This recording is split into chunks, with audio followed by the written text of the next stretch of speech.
Welcome to the Wednesday night meeting of the recovery rooms. My name is Lucky. I'm a grateful recovered addict. I'd like to extend a special welcome to any newcomers or visitors from the outside area. This is a non-smoking, non-vaping venue. Can I now ask that everyone put their phones onto silent and not use them during the meeting? For anyone who doesn't know, the toilets are just through the corridor, first right and down the bottom. The only requirement for any person to attend this meeting is to have a desire to stop using alcohol and all other mind-altering substances, including all other troublesome addictions.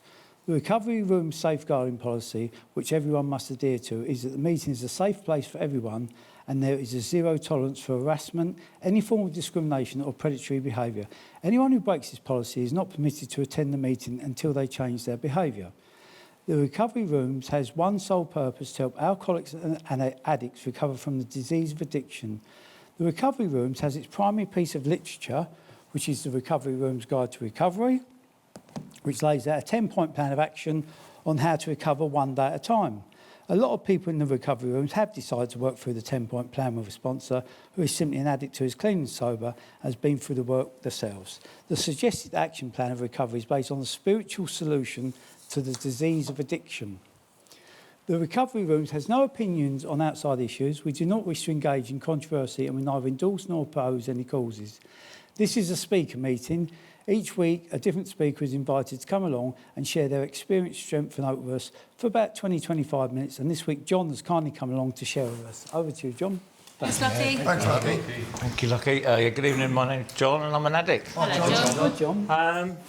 Yeah, grateful to be here tonight. Do you know, externally, to all the people that know me, especially growing up and that, and everything, if you asked me to sit down in front of people and talk for 20-25 minutes, they'd all think I'd lap it up. I mean, they're going, oh mate, you go on for as long as you want. You know? But internally, believe it or not, you know, there is still a fear inside, you know, that all of a sudden the room gets smaller, everyone seems to be sitting closer, and they're all bigger than me. No, do they? Well, it's strange, isn't it? What my perception of other people does to me. You know, because I get backed into a corner, and I felt like I've been backed into a corner all my whole life. You know, my thinking, that is, you know what I mean? My thinking's always felt like I've been different. And I found that strange, you know. But today, it's not like that, you know. I mean, if you told me I was going to sit in... I'm from around this area, so if you told me I was going to be sitting in like a back of a hall of church tonight and everything, speaking to others, you know, if I told anybody who knew me, they'd be like, no way, that's never going to happen, you know. I kind of remember this place, you know. I might as well share it with people because it's where I am today, but, you know, there used to be this is like an old church. I always thought it used to be a social club, you know, because when I grew up, there were social clubs everywhere.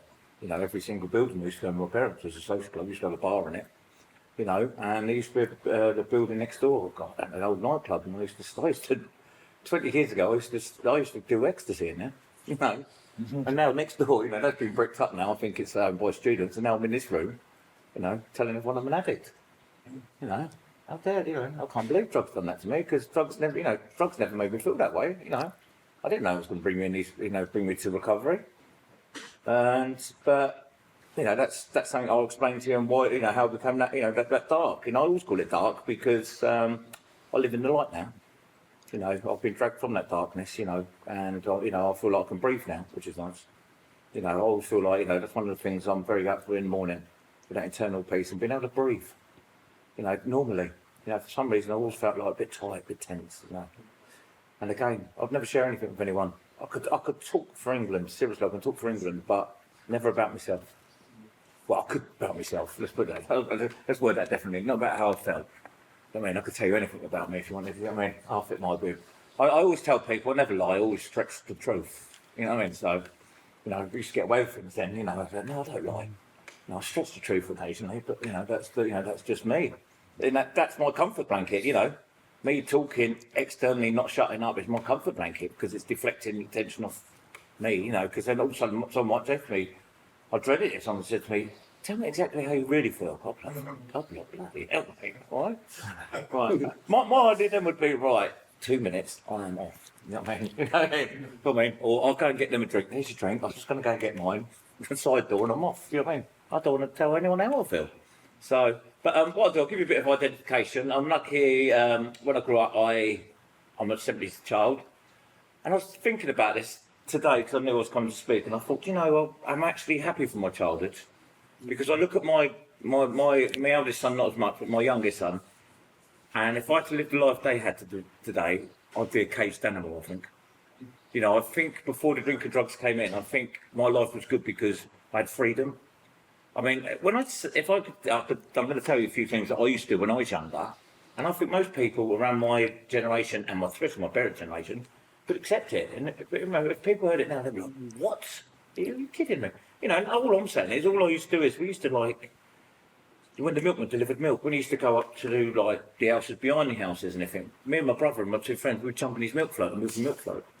You know, we'd go to the end of the road. We'd phone up like 999 services and call out fire engines telling there'd be fires. Yeah. You know, we would like take catapults out, you know, walk around with catapults and smash things with milk bottles anywhere in the streets, outside someone's house in an alleyway, you know, and we would do mischievous things. But if you'd done that today as a child, mate, there'd be like SWAT. I think the SWAT police would be there. You know, it's just unreal. Yeah. And I don't think, you know, sometimes, especially my youngest son, I have got empathy for it now because they are caged animals.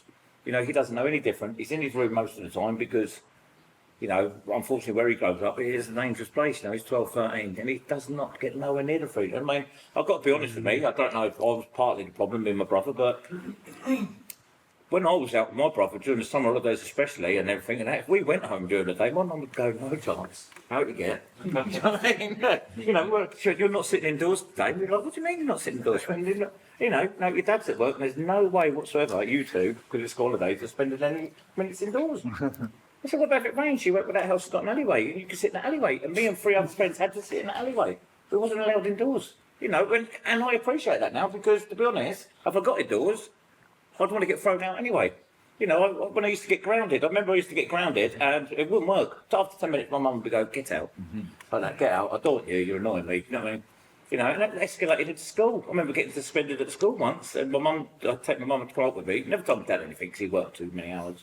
He didn't need the aggro, to be honest. You know, so my mum dealt with everything. And I got suspended for a week, and she said, "Okay, we need to have a word." And I thought I was going to cop a volley. And she started tearing into the deputy headmaster. She was going, "How dare you send him home to me for a week?" And I was like, "What?" She went, "I don't want him at home." Like that. She went, "You need to do something about him, put him in isolation, and I want him at school." And I was going, "Mum," she went, "No." Like that. She went, "I'm not taking him." And I was like, "What the hell?" She went, "There's no way I'm having him at home for a week." You know what I mean? Like that, you know. So I thought, okay, you know, so I tried not to keep in trouble. But that was just the way it was. That's me as a child. I just couldn't sit still, you know. I liked having fun.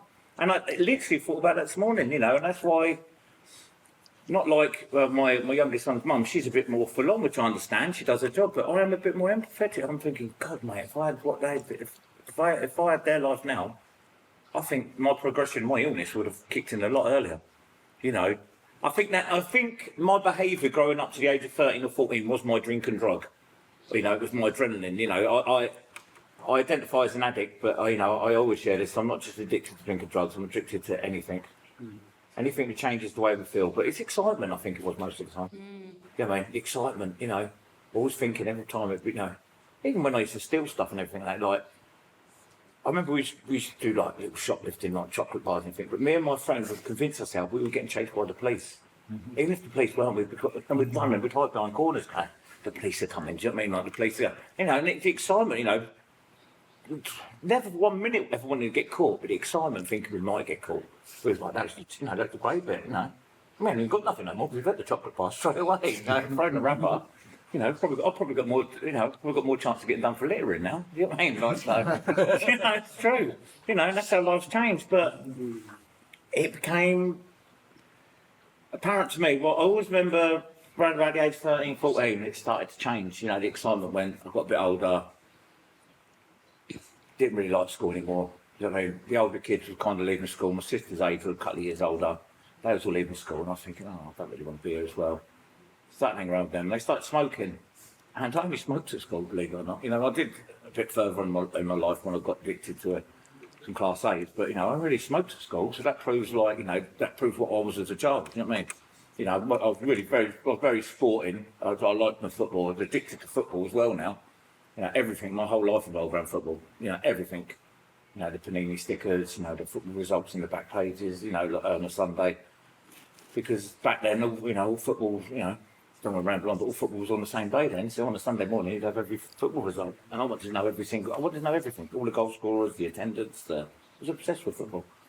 But then I got obsessed with smoking because my sister and her friends smoked. And I wanted to be around them because I thought my friends became boring all of a sudden. You know, which was, it was quite sad really because they were really good people, you know. But playing football had its benefits because I went to a different secondary school, I played football for another team, and I lived on a different estate to most other people. So it turns out, and I could have like 3 or 4 different groups of people, which benefited me because I'd get bored easily, I had a youth club I'd go to for like 3 nights a week. I could go and play football with a set of friends on a Friday.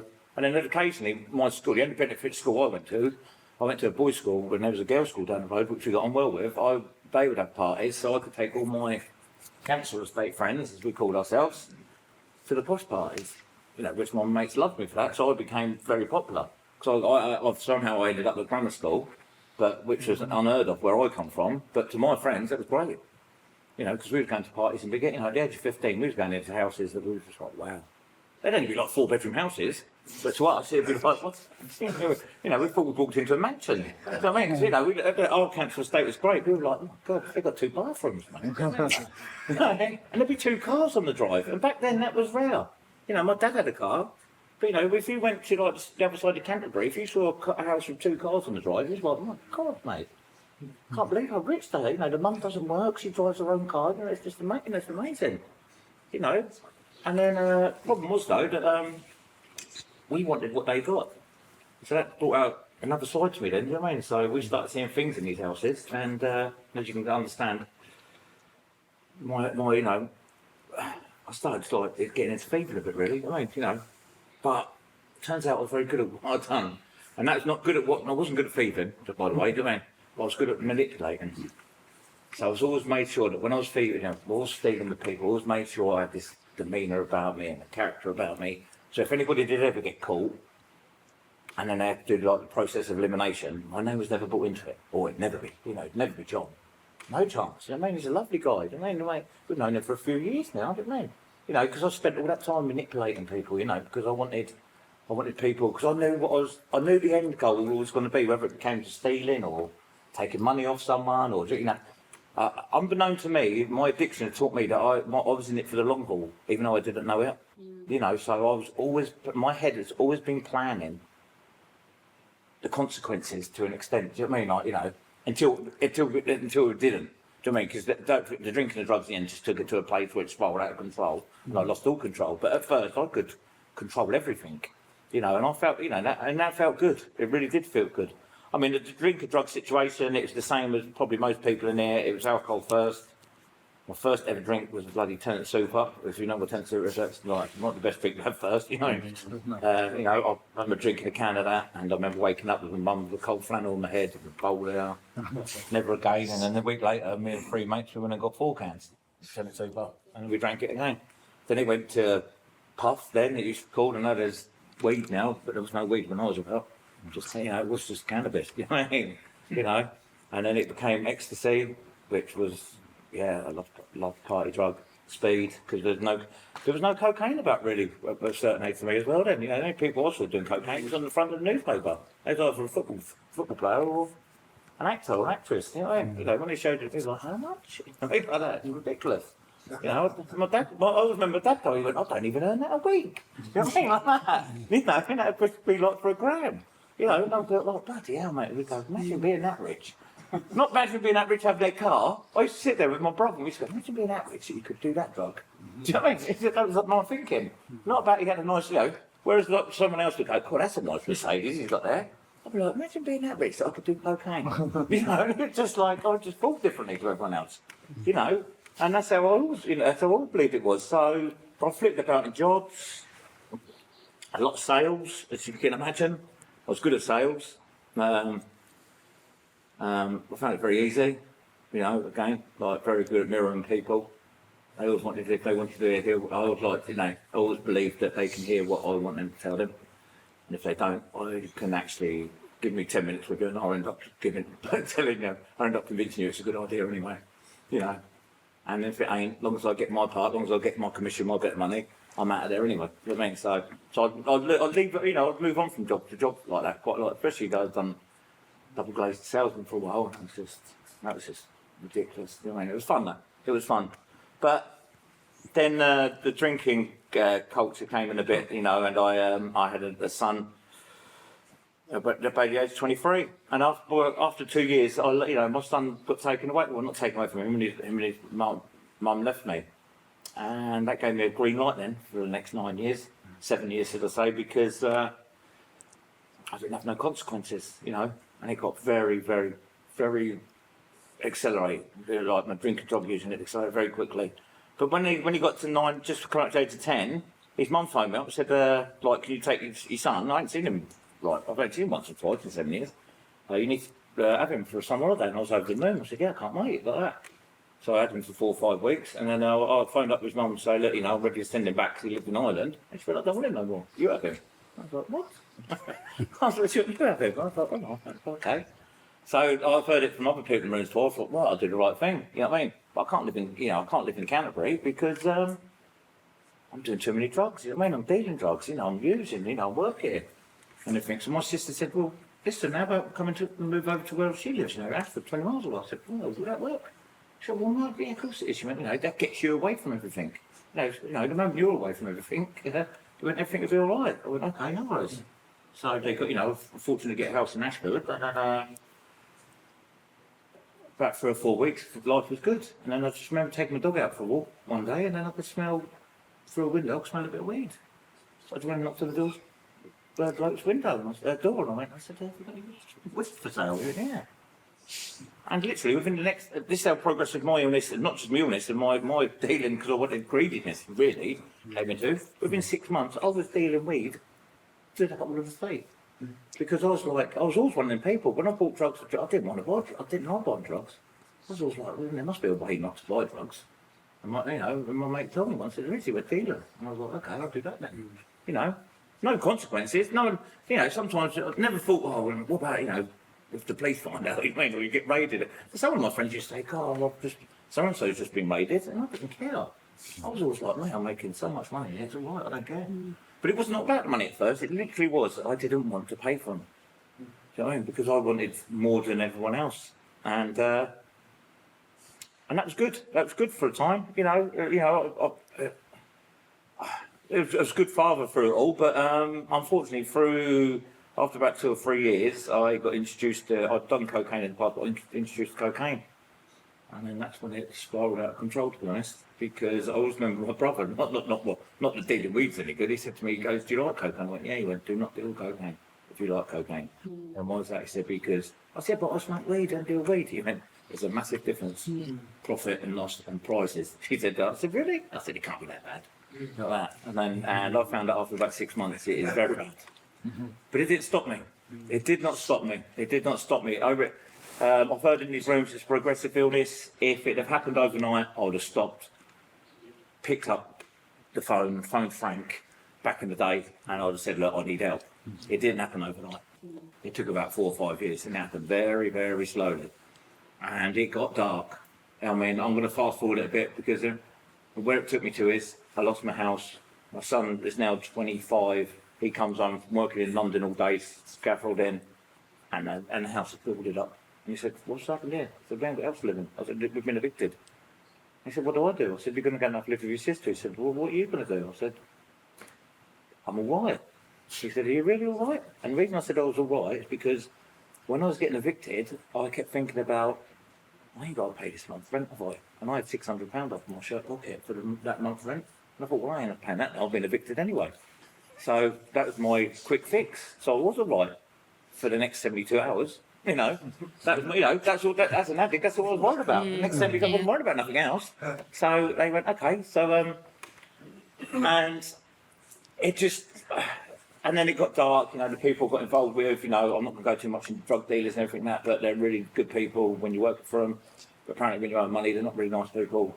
As I found out, I mean, it turned out for me and my best mate to very dark consequences. You can imagine that. I'm not going to go into that, but I accept it now. Do you know what I mean? But I ended up putting myself in a bad situation. I ended up putting my family in a bad situation. And this is when then I had realised I had to change something. And it literally, I had a friend of mine, he just said, look, something's happened to you. He said, like, you've lost something in here. And he said, what is it? I said, I don't know. I said, I just can't stop. He said, what, stop using? He said, yeah. He said, well, you know, just stop. I said, I can't. You know. And then what happened, you know, I'll read quickly, what happened is the cocaine, I was still being able to use it and everything and have money in it. And I always share this now because people need to know this. I'd never really been into gambling much and everything and everything, but about 8 months before I came into these rooms, I got into online gambling. And by the end of that 8 months, it absolutely destroyed me. It took everything away from me. Nothing, not even when it comes financially, like everything like that. It done nothing to what even cocaine could do. That online gambling absolutely destroyed me. And I was devastated. And I always tell people now, I'll get into my recovery and everything, but now in this part of my recovery now, thank you. I'm always thankful now that I believe there's a higher power out there, not me, by the way, that introduced me into online gambling because it took me to my knees and it destroyed every part of me. It took everything away from me. And that's basically a sign is to say you needed that in your life, you needed to be destroyed, you need to be on your knees. Otherwise, you were just going to plod along, carrying on what you're doing, losing everything, bringing harm to yourself, bringing harm to your family, bringing harm until eventually you're going to die, or someone around you is going to die, or you're just going to hurt, you know. So, whereas now I'm like, thank God I found online gambling. Thank God I lost everything. Thank God, and I do literally thank God that he you know, that he, you know, I found the casinos online. And I mean that, you know, today, humbly. I think it's the best thing that ever happened to me because I am where I am today. How did I get here? Mate, that was strange. I don't know. I just picked up a laptop one day and I just put in there, do I have a cocaine problem? And it just came up, phone this number. And I phoned this number and it turned out it was a direct link to a group called the Forward Trust. So I phoned up a guy there and he said, do you have a problem with cocaine? I went, yeah, very big problem. He said, well, there's meetings available, you know. And so I gave it a go. And when I gave it a go, I came to recovery rooms and I met people in here. I remember my first meeting, awful. You know what I mean? I sat in the back, good up, you know, thinking I'm in the wrong place here. You know what I mean? You know. And then someone opened their mouth and I always remember them sharing something and I thought, wow, that sounds like me. You know, that sounds like me. Then maybe there's something here. And then the guy said, do you want to lift home? And I remember the first meeting, I did go back a month later, the first meeting, he went, look, there's another meeting in the recovery room. She said, there's another area. Do you want to come on the Monday? I went, yeah, of course. He gave me the number. And as soon as he dropped me off, I blocked him. But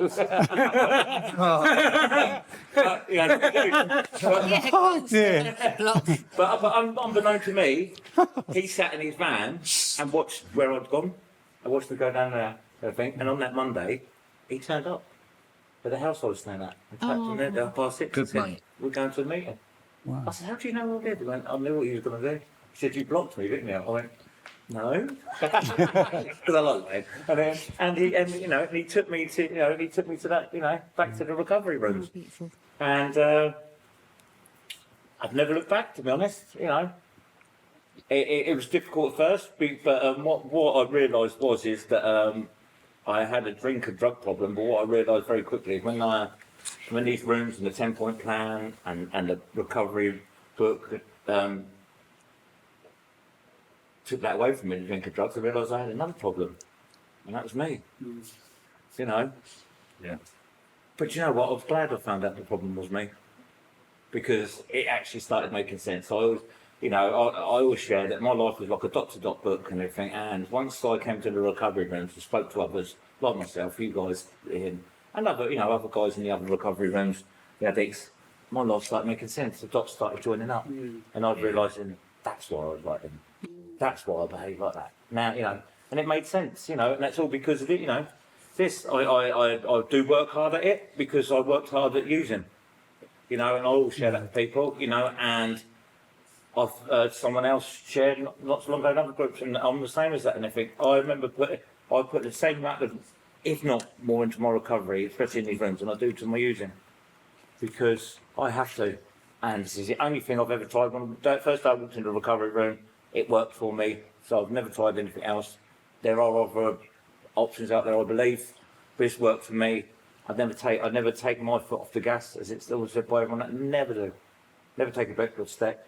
You know, I go out there and help others. That's where it is for me, helping others. You know, today, and yeah, you know, I'm grateful. I've been asked to be, like, lucky come and asked me to do tonight, and I think I'll leave it there, to be honest. So.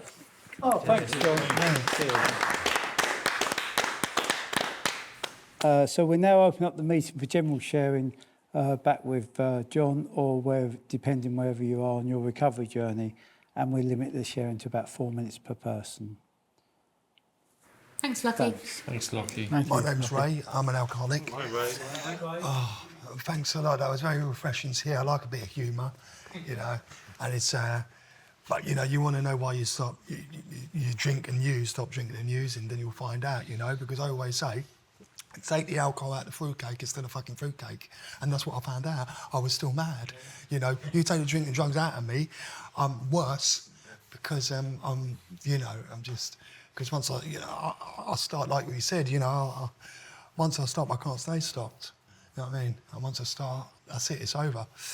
But, you know, the powerlessness of everything and the progression, it happens so quickly, you know, and then the dip, it's gone, straight away, gone. You know, and addiction, it destroys everything around you, and then it comes to you last, and then it rips the shit out of you. And that's it, you've got nowhere else to go. You know, apart from inwards, self, and you know, it's powerful stuff. How you turn it around, John, through the rooms and the program, and you know, it's what I got out your chair was the progressiveness of the illness and how it can absolutely turn into carnage, like very quickly. You know, head gone completely, not thinking about anything, you know. With addiction, you don't need to think, do you? You don't need to think. It's just get, use, manipulate, lie, cheat, get what you want. You know, I wanted to maximise everything and do nothing. That's what I wanted to do. I want to get to, I used to rinse everyone out financially. I would tap everybody up. You know, if they see me coming, they thought, oh, fucking, here he comes, let's go quickly. Because I would terrorise everyone. I would terrorise the community. I would terrorise everyone, and then I'd have to move, and then start again, terrorise everyone else. You know, I used to love it. Oh, I've got new people to terrorise. Do you know what I mean? And then because I didn't care, because you know it's selfish and self-centred to the core. This stuff, you know. But when I come in here, and someone said, "Ray, you need to be honest," I was like, "Holy shit, honest!" Like, well, I come from like you say no comment. You know, no comment. Don't chat your business. Don't say fuck all to anyone you don't know, because they'll use it against you or grass you up. I'm not going to say nothing. I come from the street, mate. Do you know what I mean? I come from the street, from Hackney, the concrete jungle. You know what I mean? And when I moved to the area, you know, I thought, oh, this is different. I'm not used to this area. Do you know what I mean? It was a bit different. I wasn't used to it. I had to acclimatise to this area now. You know, fields and all that, carrot crunches. I thought, what's going on? But then, you know, it's good because my mind was chaotic. I needed to be calm. You know what I mean? When I come in, it's like a slow globe. You know, you fucking shake it up and you put it down. It's all fucking mad, but it just needs to settle because you have to be still for it to settle. And once I was still, I was settled, I was calm, still mad as fuck, calm and mad. And then, you know, connecting to that power. But I really appreciate your share, John. You're a good character and you're doing well. Keep up the good work. Thanks, mate. Thanks, Ray. Right, I'm Dave, alcoholic addict. Well, thank you very much, mate. The similarities for your young days, yeah. Like, I was born in '80. Now smashing milk bottles, putting fireworks in people's milk bottles outside their house, waiting for the milkman to deliver, or after being on your acid all night, looking for the milkman at 6 a.m. to get your orange juice to try and bring yourself down, yeah? But them days of the youth, I always searched for something that my brother had and everyone had. So then, like you said, my friends were good friends, but I left them and I went and I hung around with my brother. They was 5 years older.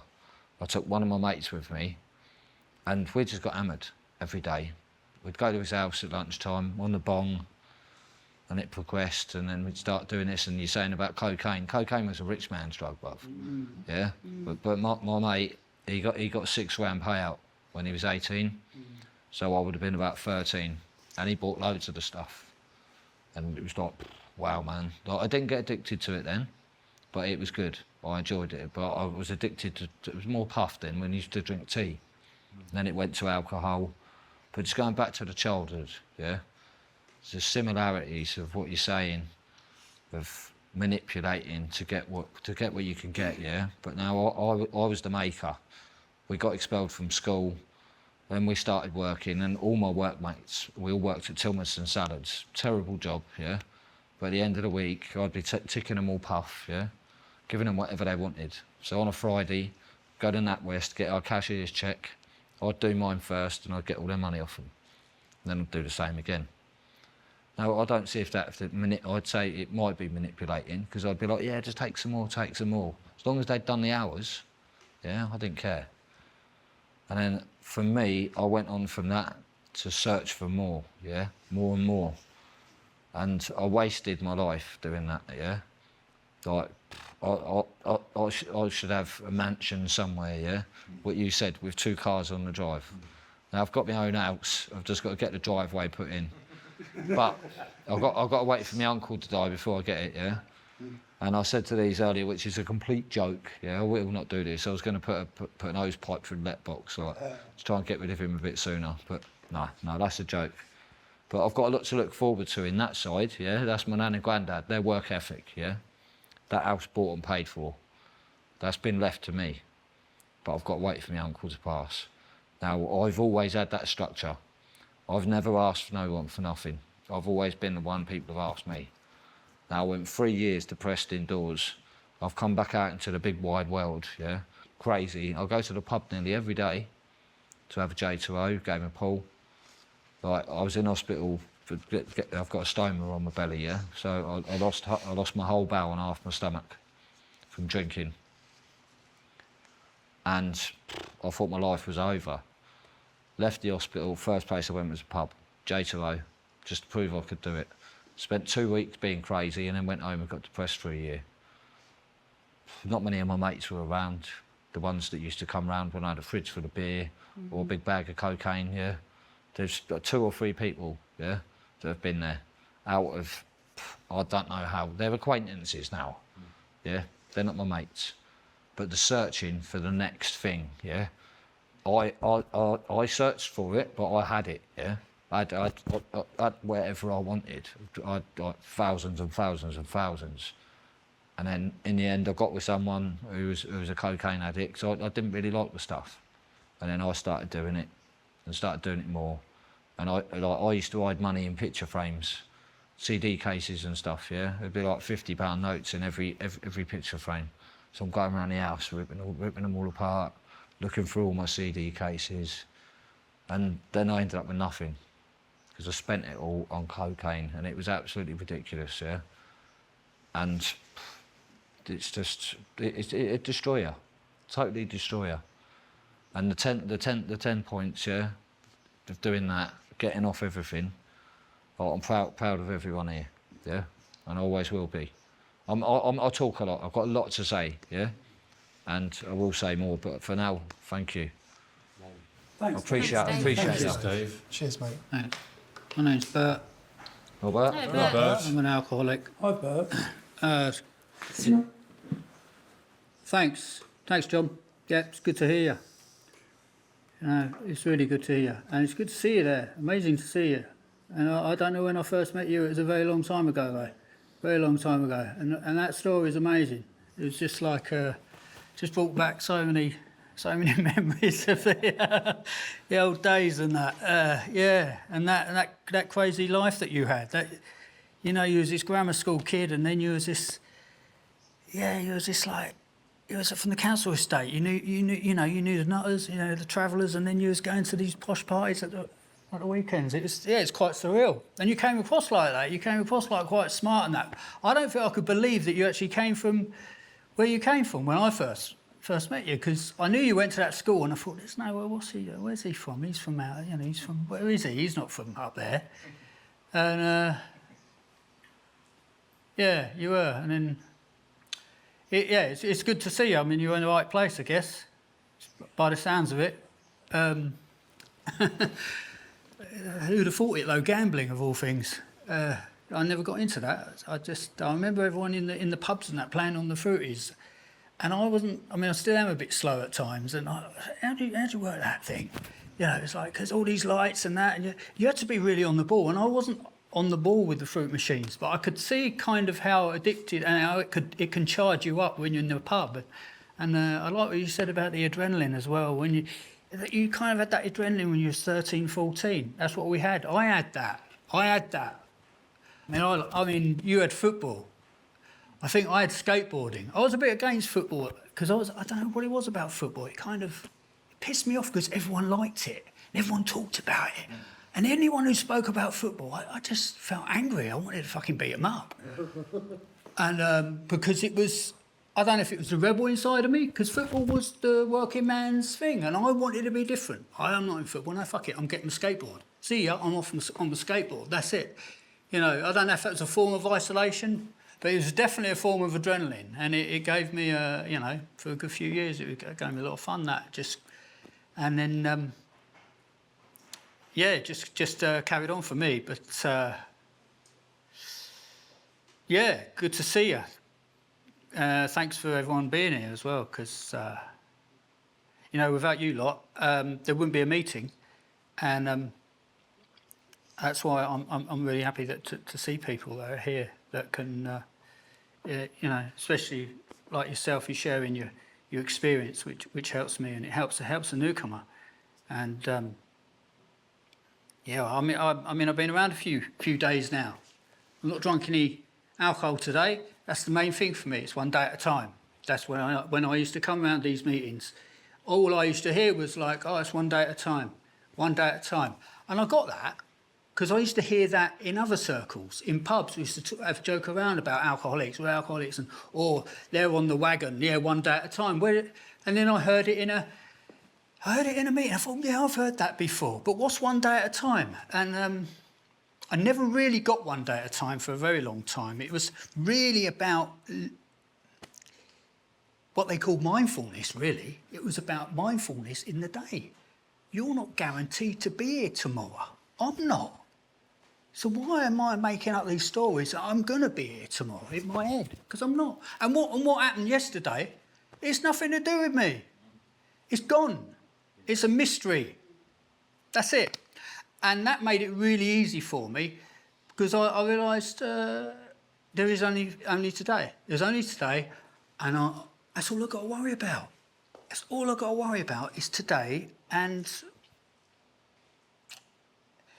when I got that, and I got it, it was kind of transfixed, and I got it. But then I jumped out of it. I don't know if because I wasn't working these 10 points, and I'll come back to that. And it's quite easily done. I forget, project into the future. I think, what this is going to happen. I have it around money a lot. And I get scared, and the fear fucking grips me. I'm going to go to prison. They're going to kill me in prison. They're going to stab me. I'm going to have to fucking learn martial arts. So when they come into the shower, I'm there. Fucking, I'm going to beat you up. And I've been having that this week. And so I've had to sort of have a look at that. Anyway, I'll leave it there. Cheers. Thank you, Thanks. Thank you. Thanks. Hi everyone, I'm Mickey, I'm an addict. Yeah, thanks. Lockie, thanks for taking the meeting, and John, really good to hear you share, and I've known you since the beginning of your journey, and it's been nice to know you, and I relate to almost everything you said, probably all of it. I'm a 70s baby as well, pains me to admit it. So, I remember I lived that kind of life, that life of freedom that seems so strange nowadays for kids, and as I've shared many times in many meetings, cannabis, hash, puff, whatever you want to call it, was my first addiction, was my first substance. It's the same for a lot of people, and people say, oh, it's a gateway drug. I'm not sure I believe that. It's just the one you start doing first, isn't it? I know loads of people who smoke weed and never ever they wouldn't touch cocaine, they wouldn't be in the same room as it, because they hate it, and they hate what it does to people. And likewise, I've met people who do loads of cocaine, have never smoked weed. Strange, but I like to do them all. And I always share that on my journey, I pick up addiction. So I started smoking, it's the first one, so that was my first addiction. and then alcohol, and then probably, I mean, I wouldn't say I was addicted to ecstasy. I only took it when I went raving, so that was a bit different. But then when I picked up cocaine, it was like a fucking hand grenade, basically, in my life, like it is for most people. And you know, there's a famous American comedian who's not with us anymore, Robin Williams. He used to say, "Cocaine, God's way of showing you you're earning too much." You know what I mean? You talked about the cost, and I wasn't a big earner. I always had a good job and it paid well, but somehow I always managed to find the money to pay for my cocaine habit. You know, and like someone shared already, you know, I wouldn't want to know how much money I've spent on coke over the years. I wouldn't want to know. It would frighten me. I'd probably fucking kill myself if I knew, because it's just, you know, it break my heart, you know, and it's such a pointless fucking exercise, you know. But at the end of the day, I'm an addict, so, and it's a very addictive substance, you know, end of story, you know, and, you know, it nearly killed me. That's the irony of it. You know, you're doing this substance, it's killing you, but you keep doing it, you know, and that is the crux of being an addict, isn't it? Because number one, you tell yourself you're choosing to use it, and number two, you're telling yourself, I'll be different. It won't kill me. I'll be different, you know, and there's always that day on the horizon when you're going to stop. The day that never comes. Well, it did come as a result of doing, you know, the recovery rooms and 10-point recovery. You know, the other thing in there that you shared, which is very important, and if anybody who's new, it might not make sense. It didn't make sense to me at the beginning, was you said, the problem is me. And those people out there who are not addicts, they don't understand it. That's okay. They don't have to understand it. They don't need to. I understand it now. I didn't understand it at the beginning of my journey, because I used to hear people in the rooms going, oh, cocaine's not the problem. And I'd be like, it's a fucking problem for me, cocaine at the minute as it goes. So what's going on with you? Because it's a big, big problem for me. But, you know, I stayed, got a sponsor, went through the work, and it slowly became clear what he meant, or what those people meant when they said that. It doesn't matter what the substance is. It's me that's the problem. It's what the substance does for me. That's the problem, which is why I've got millions of mates out there. I haven't got millions of mates, I've got a few. Yeah. Told you a million times to stop exaggerating. I've got a few mates out there and they still drink and use. They use cocaine, but they can stop. That's the difference. I can't, you know, and so therefore it's not cocaine's problem. I'm the problem. It's what happens when I take it, you know, and I have to accept that. And once you've accepted that, then you can maybe start thinking about doing something about it. You know, which is what I've done, and same as you. Did the same thing, John. Came in the rooms, saw people who were happy, couldn't believe it, not using and happy. What's that all about? You know, and I became one of them people as a result of doing this stuff, and I just trusted that they knew better than I did, and I couldn't recommend it thoroughly enough. Anybody who's new or whatever, acknowledged, lucky, thanks. Just get on this stuff. You know, whatever your problem is, whatever your issue is, whatever you're using too much of, whatever your drug of no choice is, don't worry about it. Just keep coming back to meetings, get yourself a sponsor. You must work the programme. That is essential. You have to work the programme. And if you do that, you can live a life beyond your wildest dreams. I know I do. John, it's really good to see you, and thank you again for your message. Thanks, guys. Thanks, Mickey. I'm Mac. I'm a recovering alcoholic addict. Hi, Mac. Yeah. Thanks for your share, John. Yeah, it's good to be here amongst like-minded people. Yeah, I got quite a lot out of that. I mean, when you mentioned football, I'm just going to go into that first. I used to love it when I was a kid. You know, I remember the Panini sticker books and all that, you know. And, you know, I used to look up to people that used to, you know, be involved with crowd violence and things like that, you know, when I was pretty young, you know. And, you know, I mean, what people to look up to. But, yeah, I mean, now it's kind of like... I've got some bad memories of alcohol, of football. The first thing I thought, and I was trying to numb it, I think, when I was on a relapse, was my dad took his life halfway through the England-Sweden game, and that was through alcohol, you know. He couldn't live with a drink and he couldn't live without one. He tried to stop and he took his life. And the last time I actually went to see a football, well, I didn't go to see a football match, but I watched it in the pub. It was England against Spain. And I was living a pretty unsavoury life, put it that way. And I went into the pub and I fell off my bench when I was outside. I remember that vaguely. I was a street drinker, really, and doing a lot of drugs. And then I tried to come into the pub and I fell off my stool. The next thing, I was escorted out by the bouncers, and then I asked some bloke for a Rizzler paper, you know, because I was smoking tobacco and that, and he said to me 40 quid, you know, and so I must have said something to him, because after that, I was found a couple of 100 yards up the road, and then I woke up on basically on a bed in a hospital, you know. So yeah, I didn't really remember much of it. So when I went into rehab this time round, I couldn't watch football, you know, because it had that association.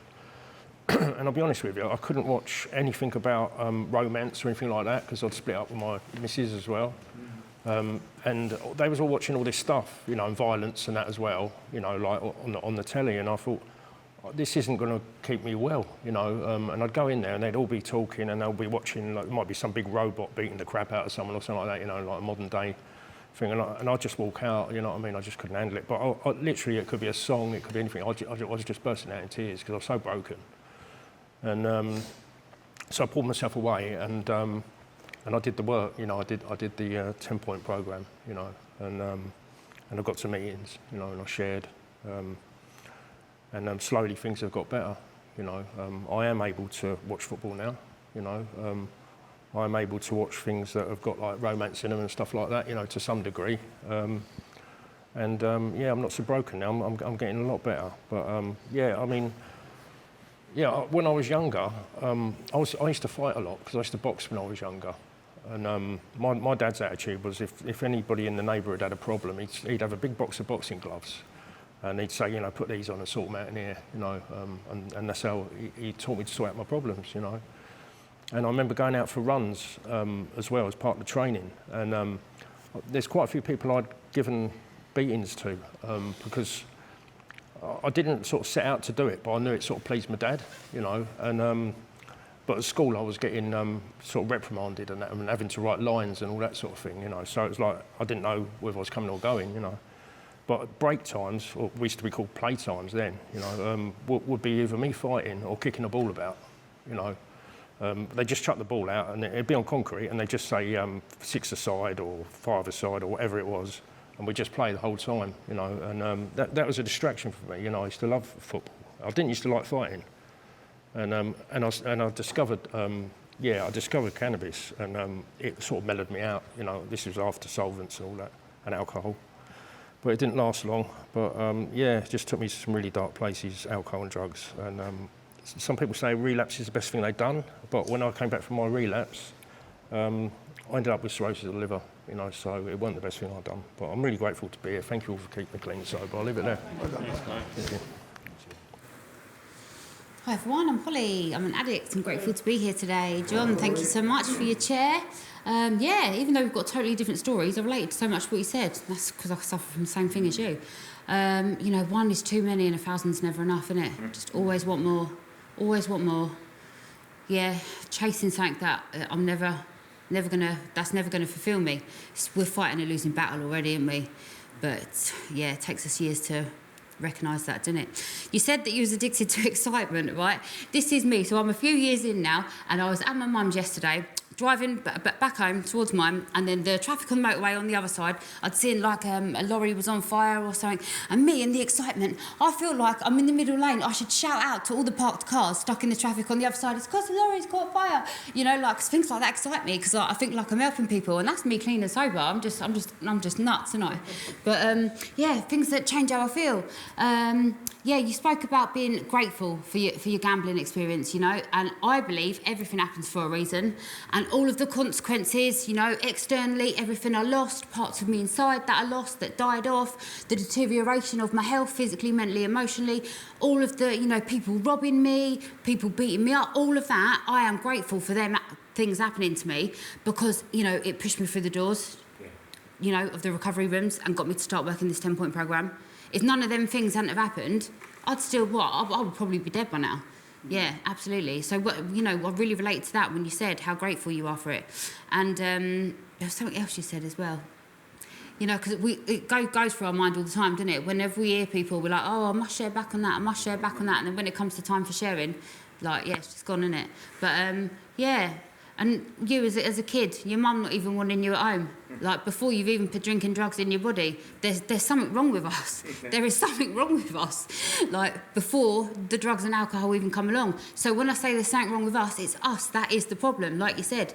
Yeah, and for years I used to think, yeah, but he robbed me, that boyfriend cheated on me, my dad did this to me. You know, it's always someone else's fault. You know, that's not me looking at myself. And at the end of the day, I'm not responsible for what other people do. That's out of my control. I'm just responsible for me.